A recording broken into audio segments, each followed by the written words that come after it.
Kamareddy municipal కార్యాలయం వద్ద చేపట్టిన సమగ్ర శిక్ష ఉద్యోగుల నిరవధిక సమ్మె 11వ రోజుకు చేరుకుంది.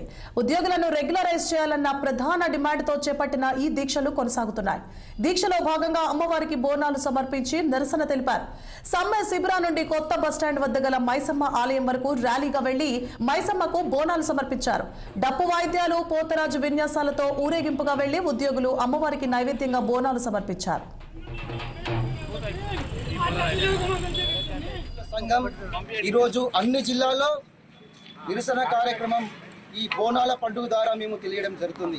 మా ప్రధాన డిమాండ్, మా లక్ష్య సాధన మమ్మల్ని రెగ్యులరైజ్ చేయడం, అప్పటి వరకు పే స్కేల్ అమలు చేయడం కోసం ఈరోజు తెలంగాణలో ఉన్నటువంటి సమగ్ర శిక్ష ఉద్యోగులు అందరూ కూడా రోడ్డును ఎక్కి బోనాల పండుగ ద్వారా నిరసన కార్యక్రమాలు చేపట్టడం జరుగుతుంది. ముఖ్యమంత్రి మాట ఇచ్చి సంవత్సరం గడుస్తున్నా మా సమస్యలు పరిష్కారం లేదు. పాలన మారినా, పాలకుడు మారినా మా సమస్యలు ఈ విధంగా ఉన్నాయి. ప్రతిపక్ష నాయకులు, ప్రతిపక్ష ఎమ్మెల్యేలు కూడా స్వయంగా అసెంబ్లీలో ఈ అంశం పైన చర్చించిన మీరు ప్రభుత్వం ప్రతిస్పందించుకోవడం అనేది ఒక దురదృష్టకరం. ఇంతమంది మహిళా ఉద్యోగులు సైతం ఈ రోజు నడి బొడ్డున ఈ మైసమ్మ తల్లి సాక్షిగా, పోలేరమ్మ సాక్షిగా, పోతరాజు సాక్షిగా ఈ రోజు బోనాలు ఎత్తినాం. ఈ బోనాలు ఎత్తినటువంటి విషయాన్ని ముఖ్యమంత్రి గారు గ్రహించి ఇప్పుడు క్యాబినెట్ లో మా సమస్యల పైన మీరు మాట్లాడాలి. ఎందుకంటే ఇక్కడ లక్షలాది మందికి విద్య అందడం లేదు.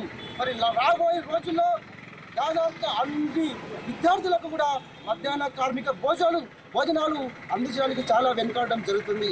ఎంఆర్సీలు బంద్ అయినాయి, బల్క సందులు బంద్ అయినాయి, మరి బోధన కూడా కుంటుపడ్డది.